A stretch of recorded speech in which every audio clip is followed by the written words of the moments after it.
Once they have control of our health care, they have control of us. Welcome to Freedom Alive. It became very clear during COVID that the so-called government health agencies were not really concerned about our health.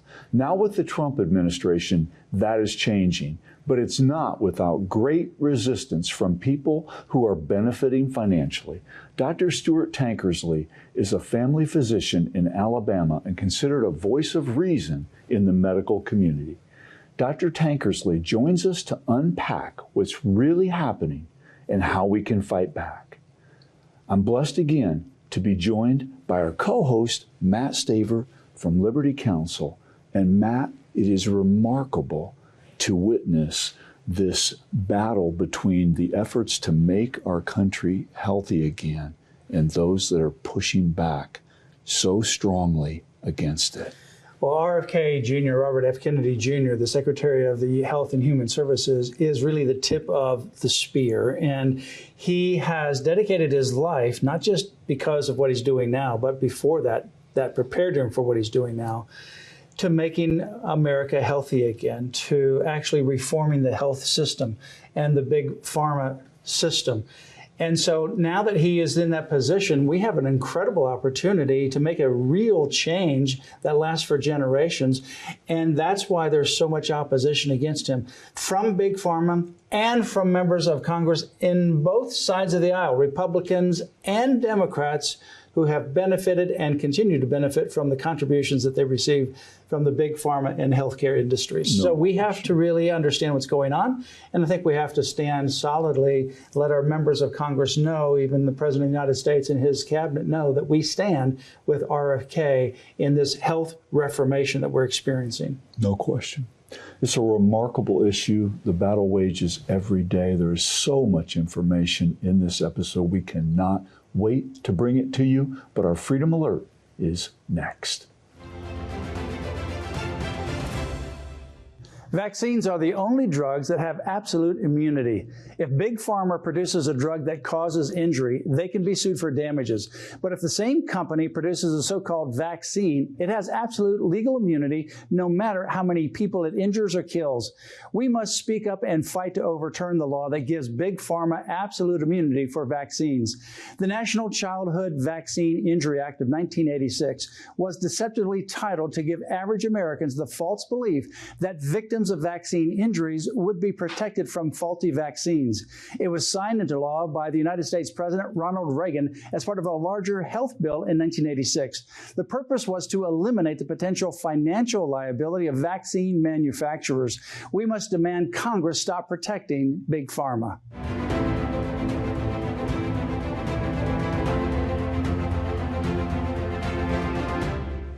Up next, Matt's interview with Dr. Stewart Tankersley. I'm honored to welcome a very special guest and a friend, Dr. Stewart Tankersley. He is a retired colonel from the United States Army, a flight surgeon while he was in the United States Army. And he also is a medical doctor, family physician in Montgomery, Alabama. He's very well versed in the COVID issues, both during COVID and post-COVID and current issues, and certainly also what's going on in Washington, D.C. with Robert F. Kennedy Jr.'s Make America Healthy Again campaign and some of the issues we're going to be talking about. So welcome to Freedom Alive, Dr. Tankersley. It is an honor to be here, and thank you all for doing what you do. I want to ask you a question to begin with.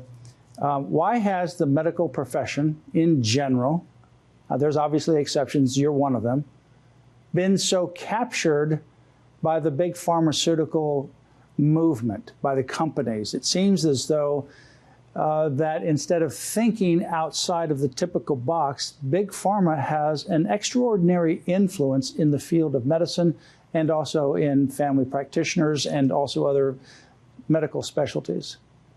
Yes, sir. I think their books, they've recently come out about it, going back over 100 years where we were captured, and the Rockefeller Foundation over 100 years ago started shutting down any type of medical schools that didn't buy into the new paradigm that medicine is the answer to everything. And it's extremely unfortunate. As a result of it, of course, my opinion is that COVID is the greatest disaster in our country's history. And we're not done with it for sure, given the technology they used in the injections. But what has gone on in particular in the 90s, there was a big fight with AMA within the high ranks of AMA, that American Medical Association, that the liberals started taking control, and it had a movement before, but then they really started taking control, and now they have really run us off the cliff. And it is not the integrity of our profession. Interestingly enough, a year ago, in one of the major journals, the Annals of Internal Medicine, there was an article out of Mayo Clinic in Minnesota calling for a return to humility. And that was, I think, a very important and overdue article, because our profession has severely lost its way, and the ability to think and consider what is before you, the individual. First of all, person sitting before you is not a governmental pawn, but it's an individual with a soul, as you know, and the integrity of that relationship, the patient-physician relationship, has been eroded greatly, especially since Obamacare took over. Remember, Obamacare, when it was forced unilaterally down our throat, the reason was because there were supposedly 30 million uninsured Americans, and now effectively there are 100 million, and premiums and everything goes through the roof. But Reagan warned us in the 60s about the need that we not give up the health care like the UK did, and Truman tried to do.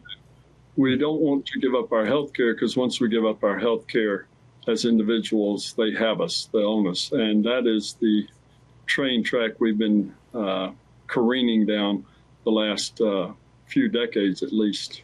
Dr. Robert F. Kennedy Jr., the Secretary of Health and Human Services, says that a healthy person has 1,000 dreams. A sick person has only one dream.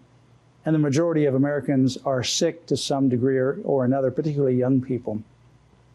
Speaking of Ronald Reagan, going back to 1986, the Congress passed a law that gave absolute immunity to manufacturers of vaccines. So if you make a drug and you harm someone or kill someone, that person or persons can sue you for the damages that you've caused.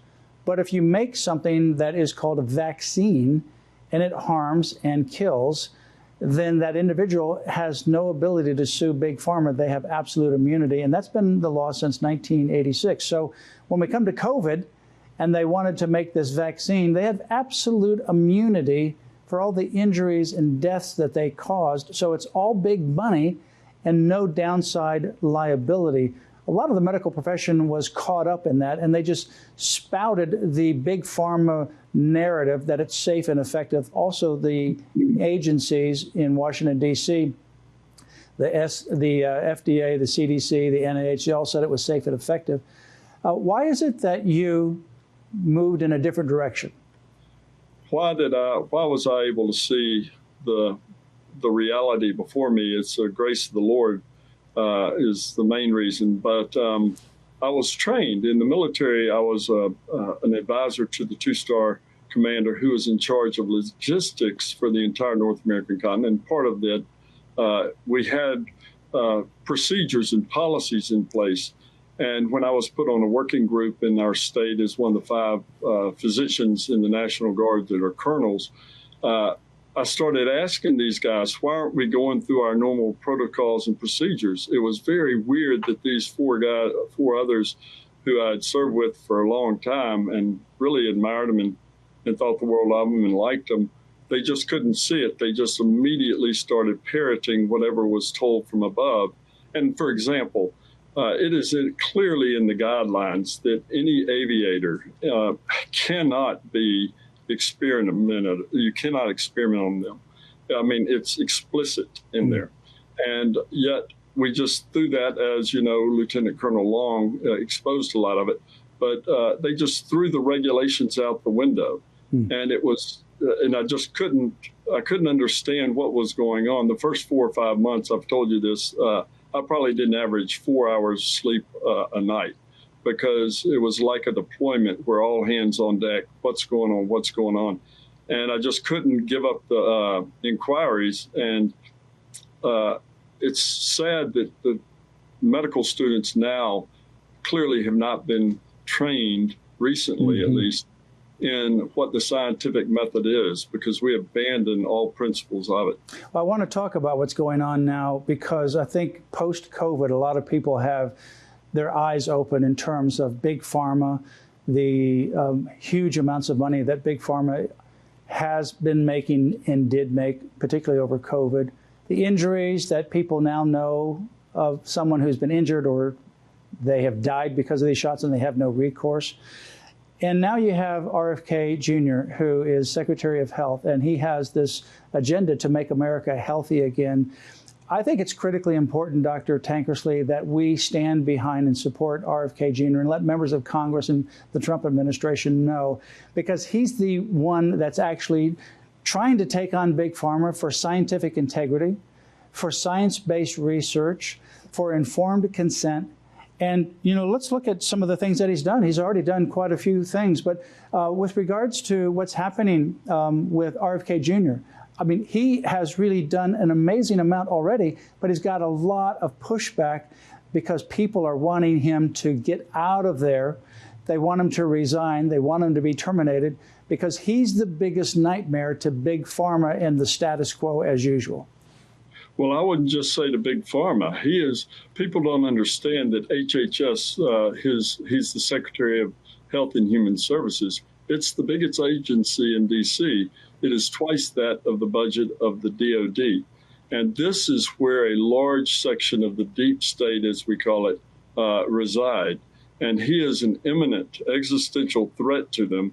And since his hearing 2 weeks ago, when they didn't lay a glove on him for 3 hours, and he explained himself well. And one of the key points he made repeatedly was, look, y'all been sitting up there to the senators. Y'all been sitting up there for some of them 25 years.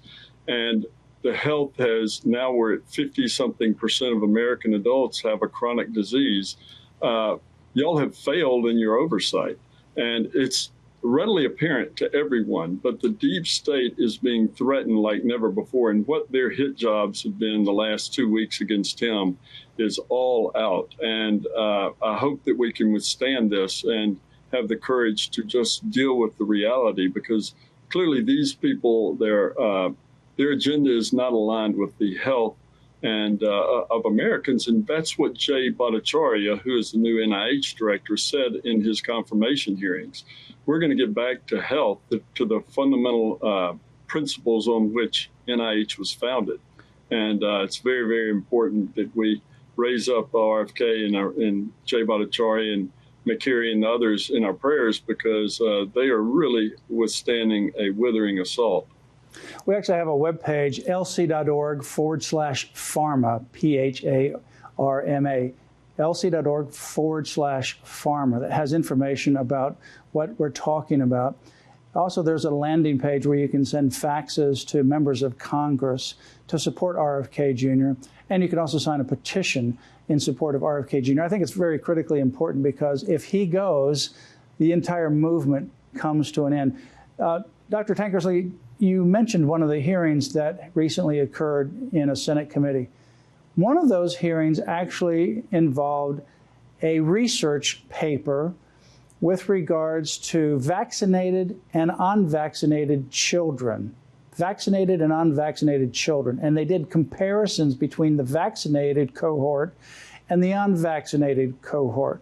What they found was startling, between 300 to 500% increase of diseases, including autism and a lot of other issues and illnesses and diseases in the vaccinated cohort compared to the unvaccinated cohort. And then there were some where there was no way to compare it, because in the unvaccinated cohort, They had zero findings of anything, such as diabetes and a whole list of other things. So there was no way to even put a percentage on that because there was nobody in the unvaccinated, but a lot of people in the vaccinated. This was a study, and it was done by and under the control of and the knowledge of the Center for Disease Control. And they held it, and they would not release it to the public until just now under RFK's leadership. That's why they want him gone. Yeah, that's a classic example of it. And you may be referring to the one that was brought out last week that actually Senator Ron Johnson, to me, is the greatest hero in all of Congress regarding COVID. And he forced it out. He forced the release of this important study. And what's the background on that is very important because Aaron Siri and Dale Bigtree had approached these doctors at Henry Ford and Medical Center, and they said, okay, we want an objective assessment, but you promise you'll release the results. And of course, they had unfortunately, they were very confident that the study would reveal what we now know it is. And that is, they said, okay, we'll do it. Well, they did the study, and you gave some of the statistics, and it was harrowing, but they wouldn't release the study. And it's not a peer-reviewed study now because they wouldn't release it as they promised they would beforehand because their jobs were at risk. It's going to be very important if to see anybody does review it and publish it. But you're right, the capture is frightening to say the least. Dr. Tankersley, I want to talk about the committee in the CDC that actually does recommendations for the vaccines that children and others should get. There's a substantial shakeup that's happening in the Center for Disease Control regarding that committee, and it's a very influential committee because this is where these lobbyists, these big pharma lobbyists, they get that information. They then go state to state to state, and then they try to get these vaccine schedules enacted as law in the various states. What's happening with that committee? Very important point. So actually, this is, as the charter talks about, they are an independent advisory group. It's called ACIP, Advisory Committee on Immunization Practices. And heretofore, they've been captured. I don't know if you heard about it, but 2 or 3 months ago, RFK fired the 18 members. 17 of them, I believe, reportedly had $1 million a year in income from pharma. He got rid of all of them, and I think he just put another 4 or 5 of like-minded people on the committee, and it's going to be very interesting. What is a side note on that is, you remember a couple of weeks ago when the CDC director, untrustworthy CDC director, was let go, or she resigned, and then right behind that was 3 or 4 other people, including a Satanist. Yeah. And the Satanist was appointed to this subcommittee, and he instructed them that they could only look at the CDC data on the COVID shots. And they said, no, we're an independent group. Robert Malone and Levy, Dr. Levy of MIT, he's leading it, Dr. Levy. But they said, no, I think we're an independent group. We're going to look at the overall data that we can get access to, not just y'all's. And so it's going to be very revelatory to understand the carnage that has resulted from these. But this is a very important thing. And tagging on to that was probably more important. 2 things happened in the last couple of weeks. Number one was the Office of Civil Rights within HHS sent a letter to West Virginia telling them, if you do not allow for conscientious and religious exemptions, then we will consider holding funding. Well, that's going to send shockwaves to every state. But then the next day, Dr. Latipo and Governor, y'all's State Surgeon General, and Governor made the wonderful pronouncement that it is, Dr. Latipo, happens to be a black man himself, said this is a form of mandates or a form of slavery. Yeah. And we get to decide, we're individuals, and we get to decide what goes into our body, not the government. Yeah, that was an amazing announcement in Florida. They're moving, they have to get the legislature to actually pass some laws to effectuate it, but they want to make all vaccines voluntary. So no more schools forcing parents to get certain shots. That's, when you think about it, how dare the government tell individuals what they have to inject into their body? I mean, that's just the most ridiculous thing that you could imagine. And yet we've just gone along with that. And Big Pharma, they've put people on some of these committees, and then they serve there for a while, and they go back into work and making lots of money in Big Pharma, and then they rotate them through. So they have a huge influence over these agencies that then recommend these vaccine schedules, and then they go out and they lobby, and then whatever they do for vaccines, there's no liability. They can kill people, they can injure people, they have no liability, and they can force people to get it because then they get lobbyists to push their agenda on the state level. It's time to clean up that mess, and RFK is actually doing it, and I think it's really critically important to actually support RFK Jr. in his effort. Dr. Tankersley, in the time that we have left, I know you're still treating, you're seeing a lot of people with COVID. What are the kinds of things that you're seeing? I shouldn't say COVID, residuals of the shots from COVID. Now, what are the kinds of things that you're seeing, and what are some of the recommendations that you're providing? Yes, sir. There are, most people that are injured have multiple organs affected. And so 80% of, this was a year and a half ago, a study showed 80% of people have neurological problems. 2/3 of them have cardiovascular problems. The third, fourth, and fifth organ systems most affected are all 40 to 50% of people are immunological, gastroenterological, and the musculoskeletal, and then every organ system potentially. So I am seeing a myriad of problems, of course. And really what's interesting I've found is of the patients of mine who got the shots and don't recognize that they have an injury from them, I encourage them to detox from it. And in fact, the majority of them, I won't say 90%, but a majority of them recognize, hey, this little thing that was not there before is gone, and things like that. So it's important that people that got the shots, I believe, get detox from it. And how do you detox that? What's the process? Generally, what I do is ivermectin has many known mechanisms of action against the spike protein, the inflammation it causes, and the blood clotting that it causes. And then a probiotic is very important, as well as resveratrol. Those four things are what I mainly focus on. There are several things, but you individualize it, of course. But it's so important that people understand that it was one of the most important parts of the hearing last week, where non-doctor Senator Ron Johnson had to educate Dr. Scott of the infectious disease expert out of Stanford. It was embarrassing.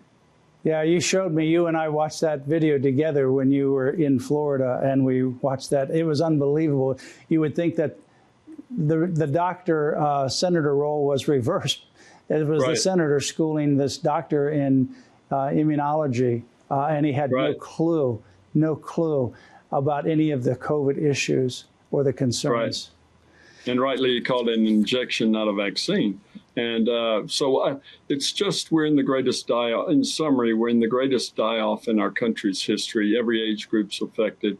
And we know the deleterious, how these shots are affecting people, including, of course, the rapid term I'd never heard before, but turbo cancers. Yeah. And that was part of the testimony. But please encourage people first to pray for and support RFK and Bhattacharya and McCary and those guys, and then let your legislators know, do not give up on these guys. These guys have got them on the ropes. Don't let them off the ropes.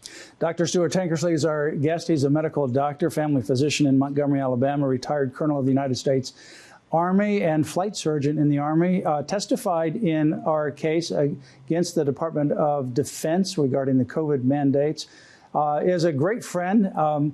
Worked with me when I had COVID, was amazing, and just an expert in this area and so many other areas. And thank you for joining us on Freedom Alive. I encourage you watching to go to lc.org/pharma, lc.org/pharma. As Dr. Tankersley says, it's critically important that we say to the members of Congress, we support RFK. If he gets removed, this attempt to make America healthy again, this reformation that we need in health and pharmaceuticals will end. It'll die. He needs to be there. He needs our support. lc.org/pharma. Thank you for joining us on Freedom Alive, Dr. Tankersley. Thank you so much. Matt, Dr. Tankersley's words, we finally have Big Pharma on the ropes. Don't let them off. That's why we need to support RFK Jr. One of the studies that we talked about, this ought to make you angry. It's a study entitled The Impact of Childhood Vaccination on Short and Long-Term Chronic Health Outcomes in Children, a birth cohort study. It found that children were vaccinated. They were 57% more of them had more likely to have chronic illness, but for the unvaccinated, only 17%. Here's some of the results. Autoimmune disease, those that were vaccinated, 6 times higher than the unvaccinated. Neurodevelopmental disorder, 5 times higher. Developmental delay, 3.3 times higher. Speech disorder, 4.5 times higher. Asthma, 4.3 times higher. Atopic disease, 3 times higher. And the CDC had that study. They knew that there was a significant difference between children who were vaccinated and those that were not. They didn't like the results of it because it didn't go along with Big Pharma, and they buried the study. Senator Ron Johnson and his committee brought it out. Mm-hmm. And he brought it out that the CDC knew about this, and they buried it. Why? Because they're tied in with Big Pharma. So we do have Big Pharma on the run. And it's on the run because President Trump nominated and got confirmed RFK Jr., Robert F. Kennedy Jr., and we need to support him. And so we have a page, a website, lc.org/pharma, where you can actually send a fax and sign a petition. This is an imminent existential threat to the deep state as never before. We have a fantastic, unique opportunity, and let's engage. Let's talk to our Congress people. Let's have just a momentum continue to build, which builds to such a crescendo that it cannot be stopped. In closing, remember Ephesians 6, verse 12, which says, "For our struggle is not against flesh and blood, but against the rulers, against the authorities, against the powers of this dark world, and against the spiritual forces of evil in the heavenly realms." Our freedom is a gift from our Creator. We must never forget that and always protect it. Join us here next time. You'll hear victories as well as ways you can stand up for your priceless freedom. Join us again for Freedom Alive.